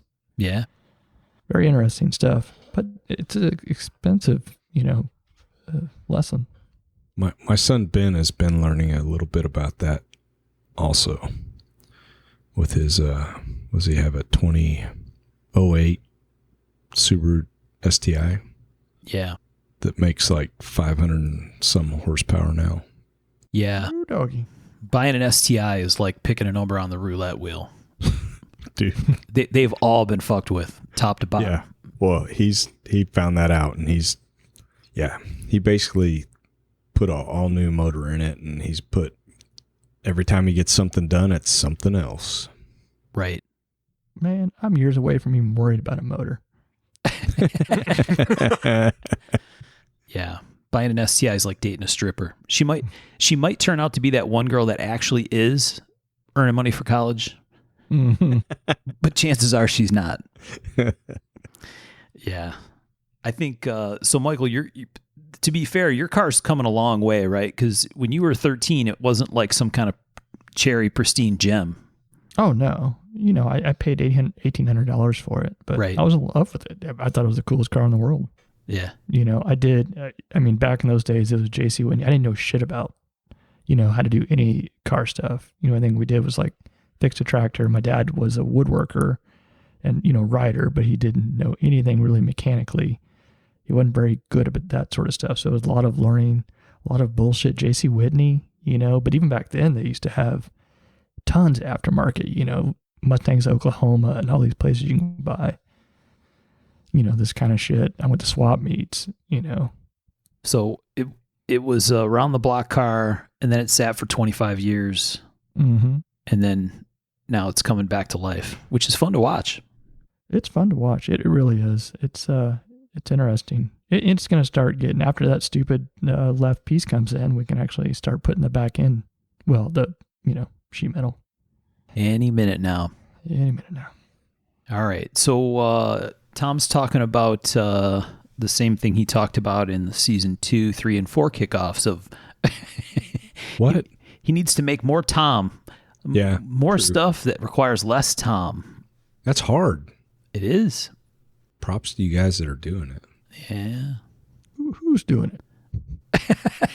Yeah. Nobody on this show, let's just say. Somebody's got to be doing it. Somebody. Yeah. There are people doing it. What about you, Michael? What are your plans, changes, things coming up in 22 for you? What I'd like to do is actually say I'm going to do something and have the time and whatever to actually get that done. That would be a good change. Because it seems like I repeat myself a lot every year. This is what I'd like to do. This is what I'd love to be able to achieve. But damn, time, like we say, goes away so fast. The fusion thing, getting actually catting stuff up to really get like stuff like that working on the CNC would be fantastic. Some people comes naturally. I spent probably a month doing a lot of good drawing on it and got pretty far and then realized, shit, I have to make some money. And that's sort of the problem with being a one-man shop that also has, control issues with wanting to do things how I want to do it, being a stubborn dipshit, is I want to have control, but at the same time, I don't have enough time, not enough Toms or Birches here. Right. By any stretch of the imagination. So it's like, you kind of get, and I kind of did that with the laser too. It's like, I picked up that laser and it's been great, but you're also like, you want to learn as much as you can. There's some really cool shit you can do with it. But you also have to slow down and be like, I'm not going to be able to learn everything right now. At least not how I operate. And by how I operate, maybe I'm just kind of dumb when it comes to some of that stuff. But it's just like you have to kind of slow down to be able to speed up in a way, I guess. But it's hard. Yeah. A whole month can go away and you're like, oh shit, I haven't finished anything. I haven't got anything done. A whole year. Yeah. And it's wild. I told Mark the other day, I was like, Abby was like, you've only made like this much money in the last couple of months. I'm like, shit. And it was very little, and I'd gotten into rearranging the shop and doing these things that are necessary. They're good for my well-being, which is just as important for knife making as the knife making, but those bills still got to be paid. So shit, what I want to do, to circle back on one of the things that we talked about before about having a drop or what thing is I would like to have, I started doing those Snoopies, which was kind of hard for me to do. It's like, I wanted to make a more affordable folder, and I don't mean cheap. I don't mean less quality. I just mean, it meant me not spending so much time on a sculpted backspacer or, all the pivot fun or hand rubbing or stuff like that, so I made an $800 folder, and I want to either create more of those and have them drop at a certain time, maybe once every 2 weeks, for me, which would be quite a bit, hey, it's a time to drop a Snoopy this week, every 2 weeks. And something like that would be something for, good for me, it makes money, pays bills, sends my kids to school, but it also, I think, gets more knives in people's hands, which I'm very bad about. I need to get more knives in people's hands, be it through. I like to eat also. Yeah, but be it through productions or stuff like that. I feel kind of guilty, and it's kind of like, it's good when you do like a lottery or something, and you have a bunch of entries, but it's almost like you have one person that's happy and a bunch of people that's sad. Does that make any sense? It's kind of like So you wish you can have more of these things to make more people happy and to make your bank account happier. And it's also on the other side of that, I want to differentiate some of my knives by, I'm going to have to raise the prices on the full customs because I kept adding things to the knives without adding the price to it. Right. So there's going to be a price increase this year for me. One, material price. And I was looking at my price list and I had $550 for the base price for a frame lock folder. And that was, which for a folder I haven't made in I don't know how long. The folder would basically included store-bought backspacer, things and a spring clip, and then everything else, I build it up from there. Everything that I do, I add a certain amount of money to it. And I was like, that is ridiculous. Well, yeah, I think we fall into that trap where we have to keep the prices down, but we have our head in the sand because everybody else that's coming up, their prices are higher. I raised my prices 2 months ago, and it's because material costs are up, belt prices are up, energy costs. I mean, it costs a lot to keep the shop up and running, Yeah. And I was the same as you. I had a base price of $600 or something like that. And I was like, this doesn't work. Yeah. It's not manageable. And it's not sustainable. No, not at all. And the thing is like, and even if we kind of fall into this problem of, people sometimes look at a knife and be like, well, I know what that cost. And this is what that knife should cost depending on the materials you put into it and what I think your time means and whatever. And truthfully, none of that should really even matter. The cost is what it costs for me to be able to make it and be happy making it. But you know what I mean? That we kind of fall in this trap of it should be the sum of its materials and whatever your time has cost. But that's not how it should work though, because, and I was thinking about this today, that your skill has to come into it. Somebody that's not skilled could put a week's worth of work into a knife. And if you built it in a day, I'd probably rather have yours and pay more for it. Well, tell you what, you don't want me to get paid by the hour because your shit would be expensive as hell. Because I'm still slow. I will find ways to get slower no matter how I do it. And that's a realization that I've come to recently. It's like, I want to be faster at this and that. I'm not getting it faster. I'll find slower ways to do it. I'll find ways to buy time so that I can spend more time on other knives. Yeah. And I'm not going to change. And I've come to that realization. It's just part of how I am. So having other projects that I can do to pay for time on the pieces that I want to spend time on is what I will end up doing. And that's why I hope to have these other projects and keep them going. This episode hasn't even published yet. And Abby already heard in the future, Michael getting a knife done in a day, and she's out there tapping on the shop window. Yo. Yeah. My little girl should be like, did you finish the knife? And I'm like, no. I feel like you kind of, I don't know how fast you think these are supposed to get done, but I sure as hell didn't. Did you finish the knife? I didn't think so. Oh boy. Harper's bringing the pressure. Yeah, but it's, I will be raising my price, and I need to raise them to a price that makes me happy to make knives. If that makes any sense. It's an interesting thing that I've had to kind of come in terms with this past few months, as far as like what I need to do with my pricing and what I need to do with my knife making in general. I think somewhere in there is a realization, right? Not stuff that you didn't know, stuff we've talked about for a long time, right? And you've known for a long time that you gotta have, maybe it's a combination of projects like the Snoopy, right? Sustainable production's even the wrong word, I think, but batch built stuff or something, right? Mm-hmm. That you can sell at a price point, that you can flow product, make a profit to be able to support you going off and spending 6 weeks on some funky project, right? That ends up as a bid piece or a piece for a show or something like that. But with one without the other doesn't work, right? One with No. If it's only the one side, then actually maybe it does work based on all the stuff we talked about earlier, right? People cranking stuff out like mad. But it also could be an enabler for doing the stuff that you really like to do or have the most satisfaction from, and that's okay. That's just the way you're gonna have to think about it, I think, to make it work. It is. You have to find a way to make yourself happy in doing this, and it's and like you said, it's not something I didn't know.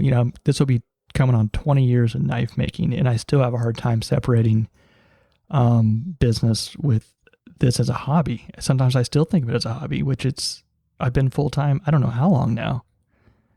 And it's still hard to separate it sometimes. Yeah. Emotionally, I guess. Some rationally, and you treat it like a business and all the stuff that comes with it. But it's like, emotionally, I guess it's hard to detach yourself from what you're building and who you're building it for. So, I don't know. It's part of it being a close-knit community. I think that makes it a bit of a tough one to separate. Yeah. Because the people you're raising your prices to are also your customers, which are generally people you know what I mean? It's like, then you feel there's guilt associated with, well, it's been a shitty couple of years and money's kind of shitty and you're wanting to, but you got to separate it. Well, and I think all this stuff is unique by maker, right? But I think you're in a slightly different category because a factor of it for you is things like, oh, I want more customers to be happy. Okay, well, arguably that's knife making, but that's a lot bigger than knife making, right? Oh, yeah. I mean, yes, you want your customer to be happy with the product that you made for them, but worrying about if enough of your customers are feeling good is like a different thing altogether. Yeah. So, then speaking of things that I like to go off on tangents on, the Damiancus, it's something I've threatened to do for 3 or 4 years. I've had a part of a press that I got from Don Hansen, probably 10 or 11 years ago. That's been around for a while. And I finally just started building up bought a welder, been pricing out a new cylinder, plans to build one. And what's interesting is there's folks making more presses now than there ever used to be. And I credit that to, again, the Forge and Fire and all the Damiancus. And that big one is the coal iron forge. And sadly, one of the co-founders passed away recently. Andy, rest in peace. That was sad to hear about. But they make a fantastic, forging press, but it's like, it's almost been kind of like from the old Blade Forum days, a dream to kind of build your own, forging press. And I kind of want to get back into making my own Damiancus and some more San Mai to, I don't know. I think part of it's like, there's so many knives out there. I want to go deeper into sole authorship. It's like, what else can you do to make yours stand out? Just part of it, I guess. I got to hopefully it's not just another, side quest. Hopefully it's works out and I can do that. We'll see. Yeah. Dude, it's side quests that help you level up for the main mission. We hope so. But I also know me, and I know sometimes I'll do a side quest just for the sake of doing a side quest. Right. Nothing wrong Still with get that. XP from it, baby. Yeah. But if it does work, and I get to make some of my own Damiancus and put them in my own folder and shit, something pretty damn cool about that. Yeah, for sure. For sure. Well, maybe that's a juggling act you got to sort out, right? Well, and I had a long talk with the wife and a couple friends about it. It's like, I'm going to have to not be me about it and charge a good amount of money for a folder. Who knows if those are actually going to get bought or not, but I have to pay for my time and material and whatever that I will be putting into that, because it's not a fast process by any stretch of the imagination. Yeah. Well, it's a huge investment too of money up front, not just time when you're doing it, but that's like heat treating. It's expensive. And what you're doing is more expensive. Oh yeah, it's going to take time, but hopefully it's going to be cool. I have no doubt that it will be cool. I can't. That was one of the things I used to really enjoy was when you would go up to and you and Jody would forge some Damascus, and then I'd see you come back and build some sole authorship pieces. I thought that was really cool. Oh, thanks. The problem was like it'd take 3 trips to get like a little piece, because we work on mosaics and they take time to do, and it's like it would take yeah, you've got to have your own equipment. Mm-hmm. Yeah. I think it's awesome. I say go for it. I think you will have zero problems paying for it. I hope so.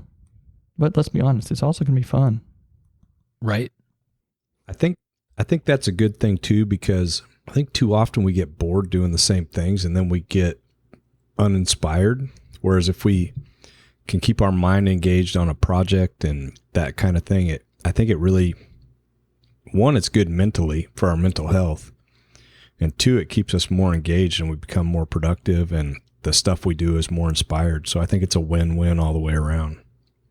Yeah. It's always nice when you wake up and you're excited about what you get to start on that day. That's nice. Doesn't happen a lot, but it does happen sometimes. That's actually me pretty much every morning. Well, that's fucking great, Tom. Well, I mean, I just love being able to do what I do, I mean. Yeah. No, I get it. It pisses my wife off, if I'm honest. Oh, I bet so. Because I get out of bed and I'm like excited to go, and it's like 3:30 in the morning. She's like, "Get back in bed." I'm like, I can't sleep. I'm out of here. Well, there's some processes I enjoy and some I don't. And sometimes you have to get out of bed for some parts of it, and you're like, it's that day. And other days you're like, ooh, I'm seeing if this fits and this works and this doesn't. Yep. Well, I look forward to seeing how you get it all together. So once again, more productive, but also added more shit to my plate. You see how that works out for me. Yeah. Right. I was trying not to make that observation.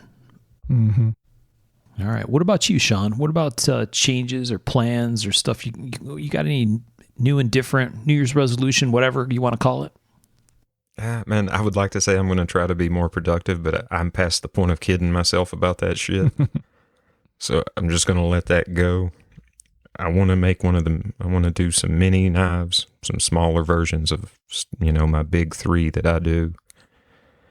And right now I'm thinking awful hard on getting my firearm manufacturing license. Oh. So we'll see how that shakes out. Dude, I'm excited for you on that. Are you talking to Billy? Yeah, he's the dude to talk. Trying to get me to do that too. I think it'd be awesome. I think it's a good idea. Man, for how I'm into guns and the guns I like, it just makes a ton of sense. Mm-hmm. It's not that expensive either. No, the extortion isn't that bad. Yeah. What about fixed blade stuff, Sean? You've talked about that a few different times. Is that on your list to do in 2022? I want to do a run of the little neck knives, but that's as far as I've thought about fixes. Yeah, I'm going to probably call up Chris Dunn and send him the file I have for those and get a plate of those cut out so I can hit a lick on those here and there. I like having those around to hit a lick on when maybe I'm just not feeling folder work. Yeah. Those little guys, something like that, like in your back pocket, is a good, like, not appetizer, but like a palate cleanser. Like you have a shit grind day or whatever, you can be like, you know what, I'm going to bust one of these out, and instead of loathing, you kind of can do something productive. They're good projects for anyone out there that they are. Kind of goes with that sort of Do shit. you guys listen to audiobooks while you work? Yeah. Sean? I do not. No, I feel like I can't pay attention to them the way I want to get the retention I want when I read a book or listen to a book, so I just don't. I think you would enjoy it if you tried. For me, I throw a book on, I can listen to the book, my hands know what to do, and I can just, like you're talking with your little neck knives, man, you can just, sometimes it's just good to do some manual labor and just kind of veg out. Actually. Oh, that certainly has its place. Oh, yeah. I got a feeling Sean does that with music. Yeah. Put on the right tunes, Big and time. boom, off to the races. Yeah, I do it with music too, but I lose all track of time with books often. I had a weird year this year of actually having a hard time getting into much. I don't know if it's so many years of audiobooks that I had a hard time getting into a lot of audiobooks. If that, have you ever had that happen to you, or like it had to be a really good book for me to get into it? Yeah, so it seems like, excuse me, that happens more and more. I feel like it's hard to find good books that I want to be interested in sometimes. Right now, I'm actually going back and listening to books that I've already listened to just because I enjoyed them. I know I'm going to enjoy them. And the authors that I enjoy haven't brought anything out new that I haven't listened to already. So I'm doing Brandon Sanderson's Stormlight Archives. Oh, nice. Yeah, I've gone back. I did a lot more changing this year between podcasts, audiobooks, and music and stuff. And Same. it's kind of like I found a lot of it would be like repetitive, and the books would be kind of formulaic or something. I don't know. It's a lot of, I think the years kind of pile up of listening to some of the stuff all day. You kind of get tired of some of the stuff. I usually start the day with music. I then listen to a couple podcasts usually, and then I'm on a book for the last, 2/3 of the day or so. Mm-hmm. And I've found personally that if I skip genres, I enjoy it better. And there's 3 or 4 different genres that I enjoy, and from fantasy to sci-fi to mystery or action type stuff. Intrigue. What's that? Yeah, Jack Carr type stuff. So yeah, it's been, this year's been weird about that also for me. And I try to post every morning. I kind of I do a morning post, and I usually put what I'm listening to in the morning, and then that helps me kind of get going in the morning. I do want to say that about you in this past year is you really upped your social media presence, your Facebook. You've engaged a lot, and I can see that everyone reacting to it, which is great. You've done a really good job with that this year. So yeah, I agree. I've tried to be pretty consistent. Yeah, I think that matters. They know in the morning you're going to say hi, and to be there and say hi. It's a ritual. Absolutely. No, I without even really thinking about it, you know what I mean? That's one of the things I look for in the morning. Okay, pull up my computer, get this going on here, got this work going on the other screen, whatever. And there's Tom's morning post. What's he crazy ass hair metal band is he listening to today? You know what I mean? It's really cool. I like Thanks. it. You've done a great job with it. I agree. The people in the group are pretty awesome. Honestly, they make it easy.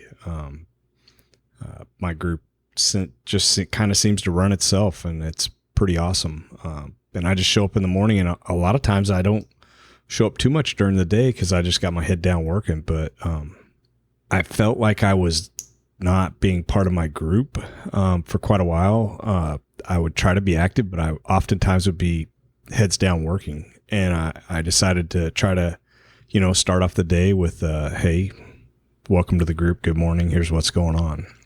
I think over the year you had done a bunch of these live feed things too, right?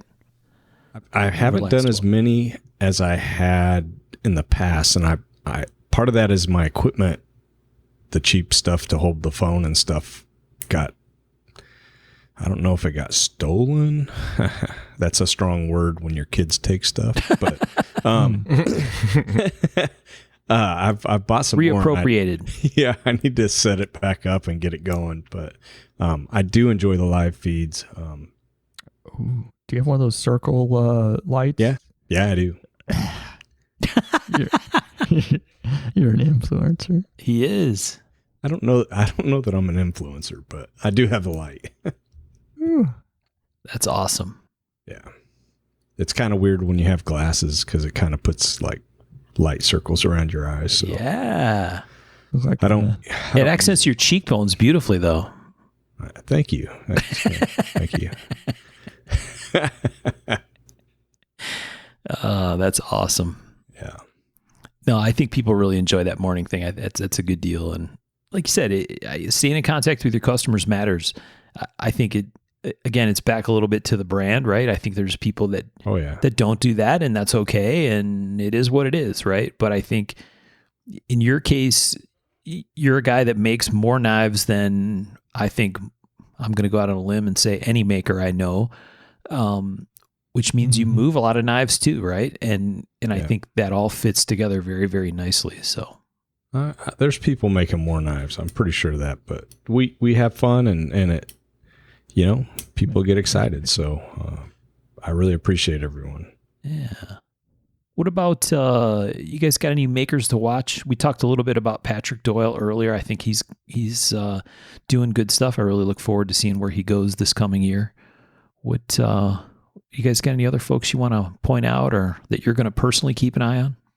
Man, I don't. I've been really bad this year. Once again, I need to spend more time on Instagram and checking people out. But if those of you listening, if there's people's work that we need to see, bring it to our attention. Yeah, absolutely. Yeah, kind of the same thing. It's just inundated, and it's hard to be like, oh, that guy. I'm going to start saving. Yep. That's your move right there, man. Save that Instagram post. Then you can come back to it. What about you, Sean? Man, one guy who, whenever his stuff was popping up on my Instagram, his name's Brandon Corbin, and he's got a group on Facebook, Corbin Steelworks. And dude, I've never handled one of his knives, but I would like to possibly see some of his stuff at a show so I can handle them, because in photos, they look fantastic. They're right up my alley. So that's a dude I'm going to be keeping an eye on. Nice, nice. Yeah, I haven't seen his stuff pop up quite a bit lately. Yeah, I one of the things I really enjoyed, I think I talked about this maybe a couple of episodes ago. Niels Vandenberg out of South Africa. We've talked about him a lot. Niels was posting pictures and video, a bunch of video, from a knife show in Brooklyn, South Africa, that he was at. And I think he was actually on a judging panel for knives and some other stuff. And he had taken that Coley and Dagger that I picked for Sean. I think he took that to that show, or at least showed it at that show. And he posted images and video from a whole bunch of South African makers that were there. And there were a number of makers that caught my eye out of that exercise. So high five, Niels, for pointing those folks out. There's some really, really cool stuff in there. And I actually have a knife coming. I'm going to send you the picture of this thing. Sean's seen it. I sent it to him, I know. This is a guy named Elmar Venter. Elmar's one of the guys that Niels talked about and showed stuff of when he was showing his pictures and video from the show. I think this thing is fantastic looking. It's like a big old recurve Bowie knife. Is that the right way to describe this? Sure. I'm not really sure. It is a big knife. I know that. It's like 13-inch blade, 19 overall. It's a big, big knife. But that is big. I think that thing's pretty fabulous, man. Mm-hmm. So Elmar and I have to figure out how to get it to the U.S. He's not shipped a knife to the U.S. before, but he's got people. So we're going to figure that out. And once I get this thing here, I'll take some pictures and share them with the Facebook group and stuff. But I think that thing's badass. I know cool. One of the makers that came to mind when I saw this. Who comes to mind when you look at the picture of this knife? Dervish for me. Absolutely. Yep, John Gonzalez. That was the first name that came to mind for me too. Yeah, I can see that. Big old monster, recurve, long sweeping harpoon. Yeah, just a cool blade. So I'll look forward to checking that out. Elmar Venter, ELMARVENTER, at Elmar Venter, and you'll find him on Facebook or on Instagram. He doesn't have a ton of followers. He's got a bunch of good looking knives on there, a bunch of different styles, and this one in particular caught my attention. And wait for that apocalypse. yeah, there you go. The fun apocalypse, not the bullshit one. Right. That real. So I don't know. I think I'm interested to see where some of this trend stuff goes this coming year. Mm-hmm. It's always a little bit tricky to make predictions, but I think the fixed blade thing is continuing to grow and will continue to grow. Yes. That's been on a pretty steady climb. Oh, yeah. I like to hear that. Are you seeing that though, Tom? And we've been talking about it for the last couple of years, but Yeah, I see that in the industry. I see even some companies that don't really make fixed blades are making fixed blades, and for sure custom makers are. So I think it's good. yeah. Once again, I think part of it is we figured out how to carry some of these smaller fixed blades more comfortably and more efficiently, and I think that makes a difference. Yep. I dig it. Yeah. And I think, this is right, completely the opposite of what the knife I was just talking about, but like those little OSS thumb daggers that you're doing, right? That's a Right. really cool kind of niche thing that, I think people can get into, right? It's a price point thing. So that's attractive, makes it easy entry.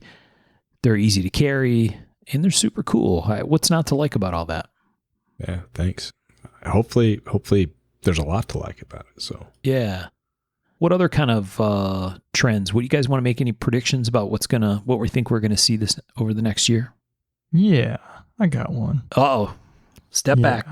All right. So we have this a lot of overseas manufactured OEM type of knives.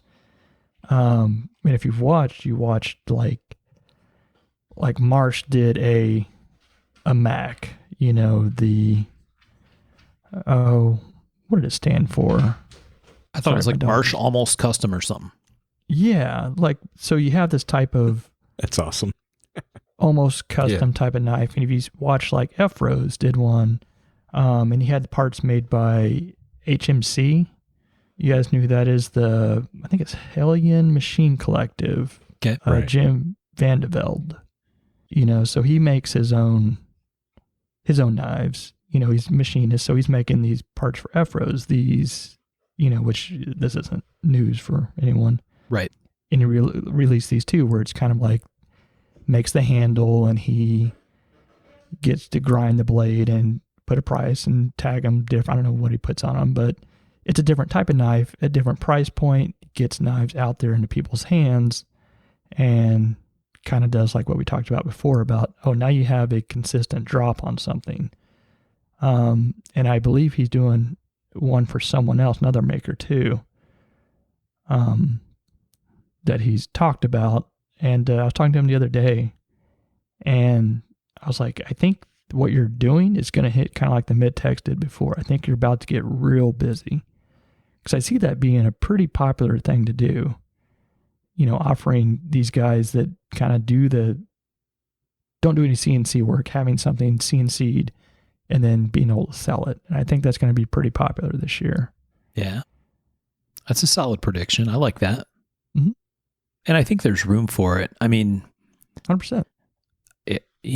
There's so many people, there's so many buyers, there's so much pent up demand. Pent up is the wrong word to use, but demand still exceeds supply, it seems, in many, many cases.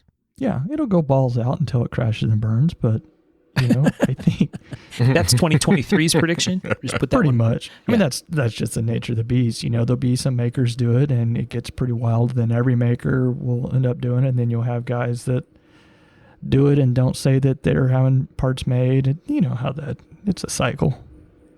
Right. But until then, it's going to go. Yeah. I like that. Anyway, I've talked to him a couple times. Good dude. The Jim Vandevelde guy. What about show stuff? It seems like we're kind of sliding a little bit more back into the groove of shows rolling. Yeah, sort of. Yeah, man. And new shows popping up All over the place.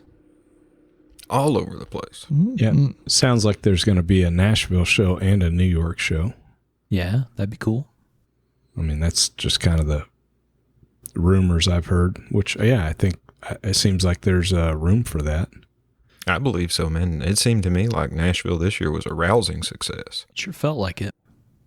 It looked like Yeah. it. What do you think about the whole micro show thing? I still think we're going to see that continue to grow. I think it got Absolutely. it got the brakes pumped on it with COVID stuff, but I got a feeling that's going to come strong into the plan. Yeah, I think it's holding some kinetic energy to get going again. Well, I think agree. it's also kind of easy. It's you get to have a regional Yeah. show and get collectors in your area, and there's not really a lot of downsides to it. Mm-mm. And it's DIY, man. Right. What do you think, Tom? I think for sure. I personally want to do some of the kind of micro shows like I did, where we book a room and invite 30 or 40 people from the area to come out and have a meal and buy some knives. I thought you were getting ready to describe a swinger party. I was like, whoa, Yeah. whoa, We whoa. put our keys and Keys in the fishbowl. Yeah. I wouldn't even know what that looks like. So, Yeah, that's what somebody who knows what it looks like. Mhm. but Sure. yeah, I think as things open up, which surely they're gonna, more and more. It seems like in the South it's open. So in the past I've done one in Connecticut, and I'd like to go back, but maybe we're talking kind of about looking at North Carolina this time. So I'm just ready to be done with all the pandemic stuff. But I don't know if anybody's excited to be in it still.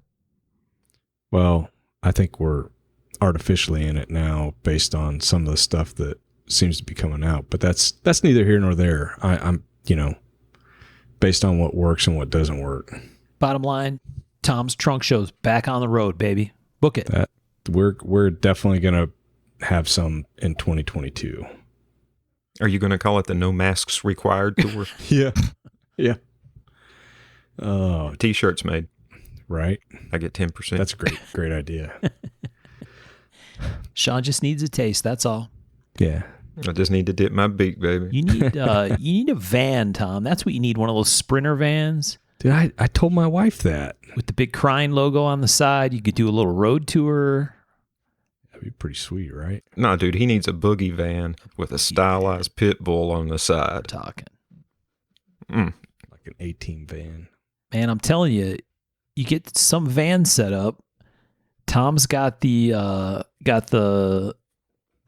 grinder on like a swing out mount in the back, and bam. Pull a trailer. Remember in the knife books, there used to be like a guy that had a bus or a school Yep, bus. I remember that dude. Yeah. And then there was another one that had a trailer. I always loved that idea. How cool would it be to have a Sprinter van so you could stay there, have a trailer with a little knife, all my own knife tools. And I'm like, hey, Birch, I'm coming up and we're going to do something. Show up for a week and hang out. You don't have to worry about putting me up. We make some stuff and then I jump in the van and drive off somewhere else.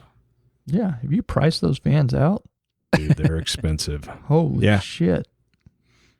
That's why we're going to have to make some knives Yeah. when I come. Right. I'm telling you, you could roll up to a spot, Tom, a prearranged thing, like a Walmart parking lot, where a bunch of your enthusiasts show up, right? 20 or 30 of them, and you have 10 preheat treated blanks, and you bust out some grinds so people can actually see you grind a knife, and they're gonzo. And Very then you fun. roll up the carpet, pull in the awning, and whoosh, on to the next stop. Next stop, Dallas. Yeah. And people don't know if it was a beautiful dream or what. There you go. There you go. You get on that hashtag van life thing like all the camper kids are doing with it. You could be in the game, man. Man. Hashtag stabbing wagon. And it works on 2 different levels. Oh! Yes. That's another great shirt. I had to Yeah. be parked for like 3 months though. Right. Michael's basically living in a van down by the river. Yes. Yeah. I'd have to find that gas station is not in order anymore that just randomly has a couple of campers at it. Right. Birch has his fire hazard hot plate for his mug, sitting out there looking all sad, drawing in his book, cussing at his laptop. Oh, yeah. Sounds about right. It might be hard to draw a crowd for that, though. No, I would not be drawing any crowds. Well, Might be surprised. I look forward to seeing the show thing get back in motion. I think we're going to see an evolution of the types of shows that people do. I think we're going to see a changing of the guard at big shows, right? Yeah. I think we're going to see some newer people coming kind of to the forefront of the big show scene. And I think we're going to see some experienced guys kind of focus on smaller shows, smaller event, specialty stuff. Because you got to pick and choose a little bit, right? That's the problem with a billion shows is, shit, which ones do you do? Yep. I think that the last 2 years have made it easy for people not to come to shows. Yeah. Yeah. You know, so definitely. you've not come to these shows. You've realized they're not necessary. And as knife makers, we're pretty reclusive already. So it's like, why go back? And that's kind of a bummer. Yeah. Yeah, it is. I don't even know what I'm doing this year, truthfully. I know I'm doing Blade Show, and I know I'm doing the other one, but I don't know. I'm doing the show now. Got to give some props to friends of the show, Billy Cho and Nick Rolfe. They're putting on a show in Oregon, and I fully intend to be at that, guy. Same. Yeah. When is it? Do you know? That's wrote in pen on my calendar, not pencil. Do you know when that is? They're shooting for July 23rd. Okay. It's a good time of year to be out that way. Abby's already got us. And Billy wanted me to reiterate they're going to do it in the suburbs of Portland. Oh, Nice. So it's not as sketch as some people think it is, you know, going to downtown Portland. Less tent cities. Yeah. Yeah. Nice. Interesting. Yeah, well, I think we're definitely going to see more of that kind of stuff. More of it's going to happen. More people are going to be doing that. At least, you know, like you said, Tom, it's definitely causing people to reevaluate. Yeah. Yeah. Hopefully the Billy Cho thing isn't invitational and I can go too. Ooh, Well, he did say something about don't tell Tom. Yeah. Did you not get your invitation? Okay. Just kidding. It's cool. I know a guy. We'll sneak you in. Sweet. I look forward to seeing Billy in a tux at the front door with like the Maitre D list. Oh, Mr. Crine, Mr. Crine. I'm sorry, sir. There is no Mr. Crine on the list. Got an AK on his side. Here's a $2 bill. Oh, boy. I just want to see Billy in the Yeah. tux. And he's got to have gloves. You better be wearing gloves, motherfucker. Right. Billy in a tux with a big piece of cardboard nearby so he can drop and spin, baby. Well, I look forward to that. I might have to make my way out west if that all goes down the way they're planning it. That'd be fun. I think so. Yeah, man, it's got potential. Yeah. It's got potential. And I know those two cats will do right Oh, by yeah. it. That's the double friend of the show. I'm going to pretend to faint so that Nick can save me. $50 a table is a good deal too. Yeah. All right. Well, so what were you going to say, Tom? I'm not getting invited now. Yeah, you're out. Sorry, pal. Well, then your table's free when we sneak you in, so that's an even better There you deal, go. right? Oh, the irony of the Tom Crine brown bag. Brown Might be bag. too much for me. I couldn't do that yet. It's meta. Yes. That would cause Birch to swoon for sure. All right. So we're, season 5. Isn't that wild? It's Season crazy. 5 of the show. It's hard to believe. We've done a bunch of them. We got a bunch of cool stuff coming up still, I think, right? We got some very cool guests that we Oh, yeah. already know we're going to have join us. I think we're going to have a couple people come back and join us. That'll be really, really cool. Oh, Yeah. what we haven't talked about, Yes. field trips. Oh, Field all right. trips. We should talk about that. We should think about it anyways. Scheme? Is that the word you were looking for? Yeah, that's a good word. Yes. Yeah, we should talk about that earnestly and seriously. Yeah. especially as everybody's putting their plans together for the next year. Well, Rachel invited us out, and well, we believe she invited us out. Right. I mean, really, that's what matters, right? Yeah, that's what really matters. That's right. We'll show up at her new place out east, knocking on her door. Let us in. Tell you what, that's what's been a real joy. I think this was the past year, was having both the women of great knowledge of history on our show. Oh yeah. Oh yeah. That was a pretty good. I mean, that was for me. That felt like it made us feel serious, and I enjoyed those talks quite a bit.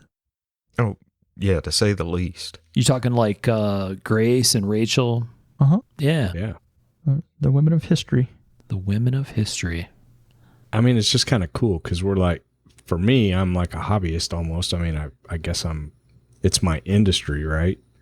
But I don't have any formal education. It's all on the job learning. And it's pretty cool to get to delve into history with these people that are so knowledgeable about it. Yeah. That live it. And, it was pretty amazing. That was a good part of this past year. Yeah. If it did in fact happen this past year. Yeah. I think for all four of us, it's been a lot of work and also a really good thing to do this show, right? Because selfishly, we get to have a bunch of those conversations, both with us, right? Which is fun anyway. Mm-hmm. And then with some fantastic guests that, really fascinating people talking about stuff that's super cool and fun to listen to. And that's been awesome. So big thank you to everybody who's taken the time to chat with us this last year. Agree. All right. So field trips, maybe we do a night at the museum kind of thing. We talked before about going to Tom's. That'd be awesome. We could tie in the Moran Museum. Maybe Moran. The ABS Museum. Sorry. That's down in Little Rock. So that'd be 3.5 hour drive. Yeah. What's totally worth it though. Yeah. I mean, I've not been, so I'd be down and, we could probably get, some behind the scenes tour type stuff possibly. That'd be super cool. Mm-hmm. Give a shout out to Lynn. Yeah. We'll have to come up with some kind of plan, but for sure we have some great guests coming up. I think people really enjoy some great personalities and some really interesting conversation about a bunch of different things, knife stuff, things around knife stuff. We got to figure out what we're doing with history. I know we've talked about this kind of behind the scenes, and maybe we've mentioned it on air before, but the big history episodes are a bunch of work, and we've been fortunate to have some great guests for more recent ones come and help us out kind of as experts and walk us through some historical timeline. I think we're talking about doing a history mini-sode kind of series, right? Where we can take little chunks, maybe for makers that there's not as much resource material on. Yeah. Some of those stuff you may not want to listen to 2 hours of, Right. I mean, and like Mark said, some of the guys, we would have a hard time finding 2 hours of info to talk about. Right. Mm-hmm. Right. Just because it's not out there. And at this point, not even secondhand, it would be hard to come by the info we would need to fully flesh out an episode. But they're important. Yeah. Oh, yeah. Right. There's a bunch of people we still want to talk about that we either going to have to bundle them together into big episodes or break them down into shorter episodes and maybe have mini-sode series, right? I think there's room in there for us to do some historical series things, which would be really fun. There's some technique and shop talk series things that'd be really cool, right? Shorter episodes that we could squeeze in there. So, yeah, I'm really looking forward to it. Season 5 is going to be a good one. Well, I think it makes sense to maybe have an episode where we pick a genre and then we each pick 2 people that were influences within that genre you may not have heard of, but who were definitely a driving force. That has potential, I believe. Yeah. I like that. I like that. We get some extra mics and we can send them to people we've had on the show and make them interview each other. Are you talking about like a pyramid scheme podcast? Like Billy and who's his faux adversary? Oh, Luke. Yeah. Luke Swenson? We send one to each of them and we make them interview each other. Ah. Now you're talking. So like we'll call it the Brawl for It All series, right? Billy Cho versus Luke Swenson. That'd be a good one. Michael Birch, Les George. We already got that kind of teed up. Ain't got no internet. Yeah. This will be good. This will be good. I like it. Sort of like a old school MTV celebrity deathmatch kind of scene. Exactly. All right. Well, I'll reach out to the claymation artists and see what we can get together. Nice. I've always wanted to be in claymation. Sean's going to have to find someone to fight now. Oh, dude, there's plenty of people who don't like me. Fuck, it wouldn't take long. All right. You guys got anything else you want to hit, or are we wrapping it up? I'm good. Yeah. All right. Well, again, thanks to all of our wonderful guests that joined us for season 4. High five to all of you for taking the time to join us. It's not super easy to come join us on the podcast because of the way we do it. Good news is we get great audio quality. The bad news for our guests is we have them running to and from the post office and goofing around and doing mic checks and all kinds of crazy stuff. So hopefully it's all worth it. It is worth it to us because it sounds like we're all sitting together, and that's always fun. So thanks everybody for joining us and going through the steps to help make it happen. High five to George, and we really appreciate him and all of our Patreon folks who are awesome. That continues to grow, which helps it make it easier for us to do projects and line things up and help bring you some interesting things to talk about. So if we do this museum trip thing, we're going to have to bring the recording setup and turn that into an episode somehow. Oh yeah, camera and the portable recorder, definitely. 100%. Yep. That'd be super fun. All right. Well, that's it. Thanks everybody for listening, and we'll talk to you next time. Thanks, everyone. Thanks all. Thanks, folks.